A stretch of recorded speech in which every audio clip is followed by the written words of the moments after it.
Hello everyone, I am Lara Mustuan and we are the group 6 and together with my group mates, Keishan Ando, Kiara Achas, Rakila Buyangot, and Jack Batal. So today we are going to discuss the chapter 7 which is all about accounting for merchandising activities. So let's start with the nature of merchandising business.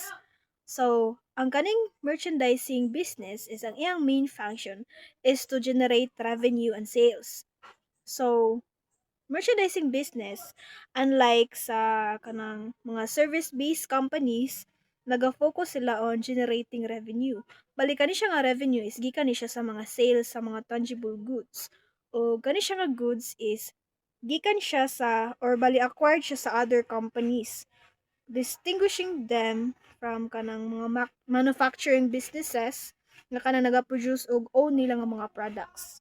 Then, ang revenue is derived siya sa nga mga sales, specifically termed as sales, which is a key performance indicator for merchandising firms. Next is the goods that a merchandising company acquires for sale are classified as merchandise inventory.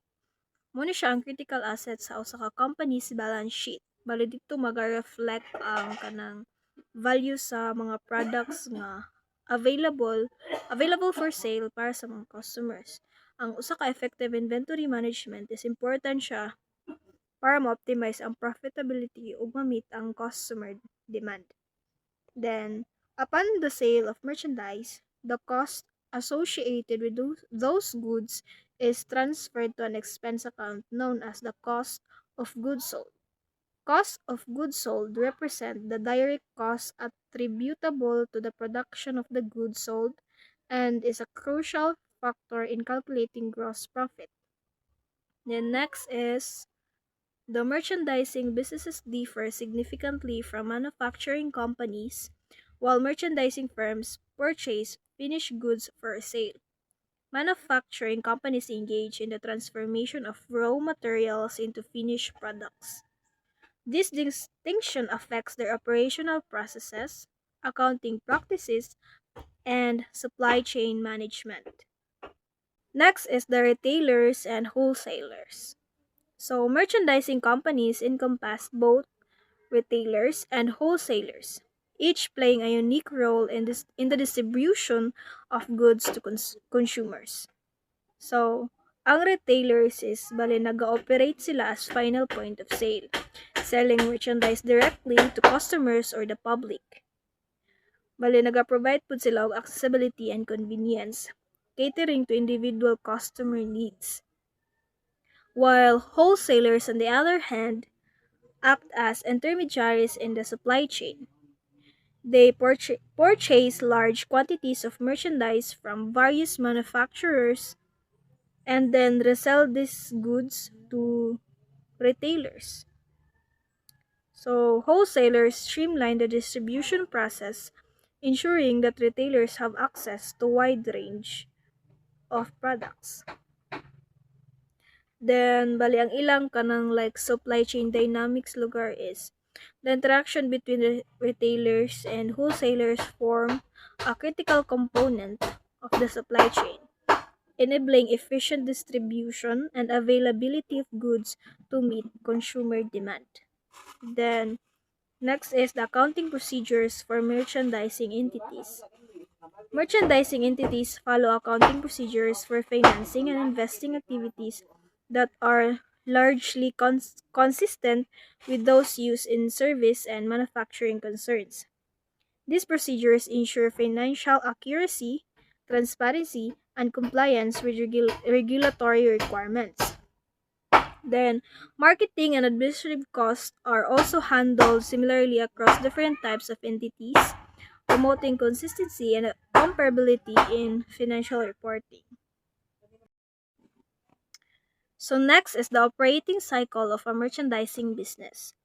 The operating cycle of a merchandising business represents the series of transactions through which it generates revenue and ultimately receives cash from customers. Understanding this cycle is crucial for assessing the efficiency and profitability of the business. So na siya'y upat ka kay transactions. First is the purchases of merchandise either on cash or on credit basis. The cycle begins with the acquisition of merchandise, which can be done either on cash basis or on credit. Second is the payment to suppliers. The company then fulfills its financial obligations by making payments to suppliers for the merchandise purchase. Sales of merchandise. Subsequently, the merchandise is sold to customers either for cash or on account or kanang credit ba siya. Then, lastly is the collection of accounts receivable from customers. Finally, the company collects accounts receivable from customers who made purchases on credit, completing the cycle. So, balinado ni siya ka ng continuous flow. Merchandising transactions follow a continuous and cyclical pattern with cash generated from sales reinvested in the purchase of more merchandise. This continuous flow ensures the ongoing operation and growth of the business. Okay, let's move to the basic concept of inventory accounting in merchandising business. So, inventory represents a current asset held by a merchandising entity. These are the goods a company intends to sell to its customer in the normal course of business. Proper inventory management is pivotal for the financial health of the company. Too much inventory ties up capital and increases storage costs, while too little can lead to lost sales and dissatisfied customers. Unlike manufacturing entities that deals with raw materials and work in progress, merchandising companies typically purchase goods that are already in a state ready for sale. This streamlined process allows them to focus on marketing, sales, and distributions. At the end of an accounting period, any units that have not been sold are reported as inventory on the balance sheet. This figure directly impacts the company's reported assets. Inventory cost flow. The term cost flow refers to how costs are assigned to inventory items as they move through the merchandising process. It's important to note that the cost flow assumption does not necessarily reflect the physical flow of goods. So, bali na siya ay katong ito na to, cost of goods sold available for sale, then na siya upat ka key components. So, first is the beginning inventory. This is the value of inventory from the previous accounting period that is carried over. Second is the cost of goods purchased. This includes all costs associated with acquiring new inventory such as purchase price, freight, insurance, and any other direct cost. Third is the cost of goods sold. This is the cost of the inventory items that were actually sold during the period. Cost of goods sold is an expense on the income statement and directly impacts gross profit. Then the last is the ending inventory. This is the value of the inventory that remains unsold at the end of the accounting period. It is reported as an asset on the balance sheet. To allocate the cost of goods available for sale between cost of goods sold and ending inventory, companies used cost flow assumptions such as the first in, first out, and last in, first out or weighted average.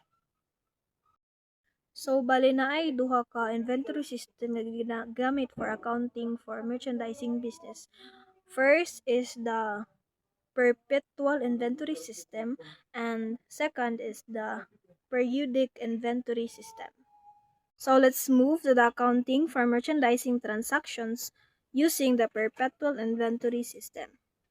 The hallmark of the perpetual inventory system is its ability to continuously update inventory records in real time. Every purchase and sale is immediately recorded in the inventory account, providing an up-to-date view of inventory levels. The perpetual inventory system relies heavily on technology, such as barcode scanners and computerized inventory management software to ensure accuracy and efficiency. So the key accounting features first is the purchases of merchandise. When merchandise is purchased, the inventory account is debited directly, increasing the inventory balance. Second is the freight in. Freight in costs are considered a part of the cost of inventory and are therefore debited to the inventory account. Cost of goods sold. At the time of each sale, two entries are made, one to record the sales revenue and other to record the cost of goods sold. The cost of goods sold is debited, increasing the cost of goods sold expense, and the inventory account is credited, decreasing the inventory balance. Fourth is the subsidiary ledger. A subsidiary ledger is maintained to provide detailed information using individual inventory items. This ledger contains records for each item, including purchase dates, quantities, cost, and sales information. The subsidiary ledger serves as a control mechanism ensuring that the total value of individual inventory records matches the balance in the general ledger inventory account. The perpetual inventory system provides a continuous record of balances in both the inventory account and the cost of goods sold account. So figure 721 is or the inventory subsidiary ledger accounts, bali mo ni siya example. So na diha ang name sa item, description, location, primary supplier, secondary supplier rather, and inventory level. Dinan po siya kanang max or kanang like pila guro ka units then naday purchased kung sa purchase is na date, units or kanang pila ka buki mo na gipalit, unit cost tag pila kada unit, then total, then sa sold then is unit na po siya units kung pilang na sold nga unit, then unit cost kada unit, then cost of goods sold, then napoy balance na dito units kung pila ang units nga napalit og napo dito na kuan kung units nga nangabilin ba to like wa siya nabaligya guro napo din the unit cost and total. Good day everyone. Today I will be discussing accounting for purchases of merchandise based on the example shown in our material. So first, kanang purchase of merchandise, this happens when a company buys goods para ibaligya otro. Since perpetual inventory system man directly nato gi-record ang inventory every time na ay transaction. So first, recording the purchase of merchandise. On November 10, si Santos Wholesale Electronics nipalit og 100 disk drives from Maxim Manufacturing. In terms, 2% discount if mabayaran within 10 days and full payment if ay ara mabayaran after 30 days. So ang total purchase kay 210,000 pesos. The journal entry is debit inventory 210,000. Credit accounts payable is 210,000 as well. So second is transportation cost or freight. Now, it is very important ang shipping terms kay diri may bawaan kung kinsa ang mobayad sa freight. So A is FOB shipping point or buyer pays. If FOB shipping point ang buyer ang responsible sa shipping cost. Sa example, si Santos, siya ang buyer. Nagbayad og 1,260 pesos freight. Then ang journal entry is debit inventory 1,260 pesos. Then credit cash is 1,260 pesos as well. This case, si Maxi Manufacturing nagbayad og 1,260 pesos. Ang entry sa seller is debit, freight out, or transportation expense, 1,260 pesos. Then credit cash, 1,260 pesos. So, dili na inventory sa seller, kundi expense ni siya. Then 3, purchase, returns, and allowances. Next is purchase return. This happens if ang goods kay defective or dili satisfactory. On November 15, si Santos nibalik og 10 disc drives worth 21,000 pesos. Then the journey entry is debit accounts payable 21,000 pesos, credit inventory 21,000 pesos. Meaning ani nagamay ang inventory and nagamay sad ang utang sa supplier. Then 4, purchase discount. 2% discount if mabayad within 10 days, if dili, full payment within 30 days. So, ato ni siyang tagsa-tagsaon.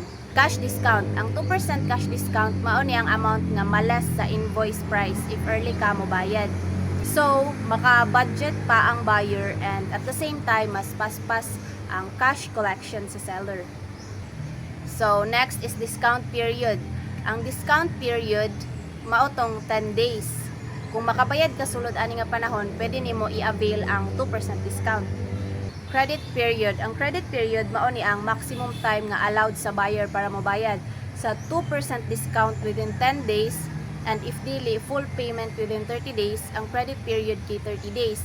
Meaning dapat mabayaran gyud ang utang within 30 days kung dili mo take sa 2% nga discount within 10 days. So why is it important? If dili ka mo take sa discount, mura kag nagbayad og dako kaayo nga interest. Hey everyone, my name is Ezekiel Buta. So my part of this topic is the slide 15 to 20. For purchase discounts, sales of merchandise, and sales return. So this discussion explains how business records purchases, payments, sales returns, and their accounting records.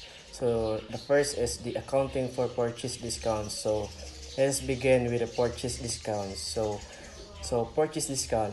It is a cash discount given by the seller to encourage the buyer to pay early. So for the example is the credit terms like 2 and 10 or and 30. Mean the buyer gets 2% discounts if payment is made within 10 days. So otherwise, the full amount is due in the 30 days. So in our examples, Santos purchased 100 disk drives for 210,000 pesos from Maxim Manufacturing. So later, Santos returned 10 units worth 21,000 pesos. So leaving in a balance of 189,000 pesos. So in accounts payable. So A, the payment within the discount period. So if Santos pays within the discounts period 2% purchases discounts, it will apply. So the discount is 3,780 pesos. So the cash paid will be 185,220 pesos. So then the journal entry is debit accounts payable is 189,000 pesos. So the credit inventory is 3,780 pesos. Then the credit cash will be 185,220 pesos. So this entry records both the payment and the purchase discounts, which reduces the cost of inventory. So as a result, the total inventory cost becomes 106,480,000 pesos for 20 disk drives, given in the average cost of 2,072 pesos per unit. So B, payment after the discount period. So if Santos after the discount period, the discount is no longer allowed. So the journal entry will be debit accounts payable 189,000, credit cash is 189,000 pesos. So in this case, the inventory cost remains higher, totally 190,260 pesos or 2,114 pesos per disk drive. So this shows that paying late increases inventory cost. So number two is accounting for sales of merchandise. So this we move to sales of merchandise. So when goods are sold, two journal entries are required. So one for sales revenue, one for cost of goods sold. So for example of this is Santos sold 15 disk drives at 2,800 pesos each. So for a total of 42,000 pesos. So the journal entries will be to record the sale, debit accounts receivable 42,000 pesos. Credit sales revenue will be 42,000 pesos. To record for the cost goods sold, so debit cost of goods sold 31,800 pesos. Then the credit inventory will be 31,880 pesos. So this reflects both the income earned and the cost of the merchandise sold. So number three is the sales returns and allowances. So now let us discuss sales returns and allowances. So A, sales return happens when the customer sends the goods back, while a sales allowances is a price reduction without returning the goods. So the examples of this is the customer returned 5 desk drives. So the journal entries will be to record the sales return, debit sales return, and allowances will be 14,000 pesos. Then the credit accounts receivable will be negative 14,000 pesos. So to record the return of inventory, so debit inventory is 10,360 pesos. Credit cost of goods sold will be negative 10,360 pesos. And then the first entry reduction revenue, while the second entry returns the cost of goods back to the inventory. So after all transactions, the inventory balance reflects 80 test drives with an average cost of 2,072 pesos per unit. Then number 4, conclusion. So to summarize my part of this topic, so purchase discounts lower inventory costs when paid on time. Then late in payments results in higher inventory costs. Sales transactions to require recording both the revenue and the cost. Then in the sales returns, it will reduce the revenue and restore the inventory. So these accounting treatments to ensure that inventory expenses and income are reported accurately. Good day, ma'am. I am Kara Etches, and I will be reporting this slide. So, the 165,760 total cost relates to 80 units. 100 purchase minus 10 purchase return minus 15 sold plus 5 sales return. And the average cost of the inventory remains 2,072. So, gainani siya. 165,760 divide 80, so the answer should be 2,072. Next slide. This entry reduces the amount the customer computer outlet owes the seller Santos. To zero, the total undiscounted amount due from the computer outlet store was 28,000. So 42,000 sale minus 14,000 sales return. With the terms of 110 and N15, the sale discount is 280. So 28,000 times 1%, and the cash collected is 27,720. So, gikuha ni siya 28,000 minus 280. So, the answer is 27,720. Next is net sales is a gross sales revenue generated through merchandise sales, less any sales returns and allowances and any sales or cash discounts. A company calculates its net sales for the period by subtracting the balances of the sales returns and allowances account or normal debit balance, and the sales discounts account is normal debit balance. From the balance of the sales revenue account is normal credit balance. Is taking a physical inventory. So this means the manager or staff physically counts all the items on the shelves or in the stock room and compares the count with the inventory record or ledger. So inventory shrinkage. So this means that if the inventory record says there should be 10 items, but the physical count shows only 8, then the two missing items called inventory shrinkage.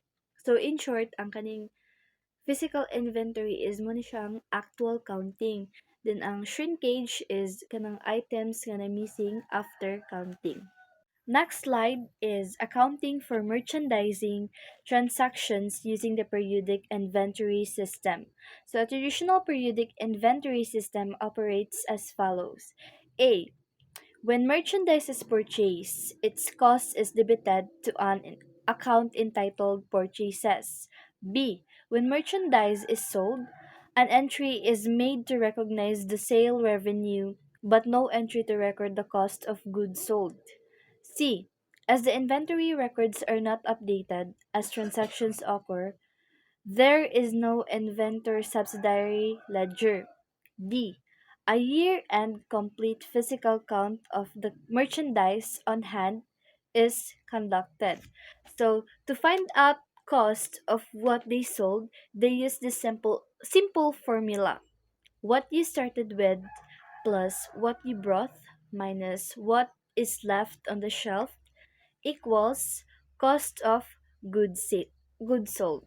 Using the periodic inventory system, you don't update inventory account directly. At the time purchase, instead, you use purchase account to track this acquisition. So when you buy merchandise, you debit the purchases account to show the increase in purchased goods and credit accounts payable to indicate that you owe money to the supplier. This slide explains transportation costs in a periodic inventory system. It highlights that when a purchaser transports merchandise from a seller, the cost is recorded as freight in the freight account, not an inventory. An example is shown where payment of 1,260 pesos for transporting 10 disk drive is recorded as freight in cash. The accounting treatment for purchases, returns, and allowances, it states that if a purchaser is dissatisfied with merchandise and returns it, the purchase is recorded as a return or allowance in the purchase returns and allowances account, not an inventory. An example shows that Santos recording the return of thin disk drives with a journal entry on November 15 reflecting the return amount of 21,000 pesos. The concept of purchase discounts, it explains that if a purchaser pays the seller in cash before the end of the discount period, they can deduct a cash discount. An example shows Santos recording a payment to Maxim Manufacturing on November 20 after deducting the cash discount with a journal entry reflecting the payment amount and discount. It explains the accounting treatment for sales of merchandise under the periodic inventory system. It illustrates that a seller records only one journal entry to document a sale. As shown in the example where Santos records a sale of 15 disk drives at 2,800 pesos each on December 12 with credit terms of 1:10 and N to 15. The accounting treatment for sales and returns and allowances under the periodic inventory system, it shows that only one journal entry is made to record a sales return or allowance. The example details Santos recording a return of 5 disk drives on December 15 with a sales price of 2,800 pesos each, totaling of 14,000 pesos. recording of a sale discount transaction, it shows that the journal entry to recognize the cash received from a customer within the discount period includes a debit to cash, a debit of to sales discount, and a credit to accounts receivable, reflecting the receipt of 28,000 pesos with 280 sales discount. While the journal entry recorded by Santos when the computer outlet store makes a cash payment after the discount period, since the payment is made outside the discount period, no discount is applied, and Santos records the full amount of 28,000 pesos received as cash.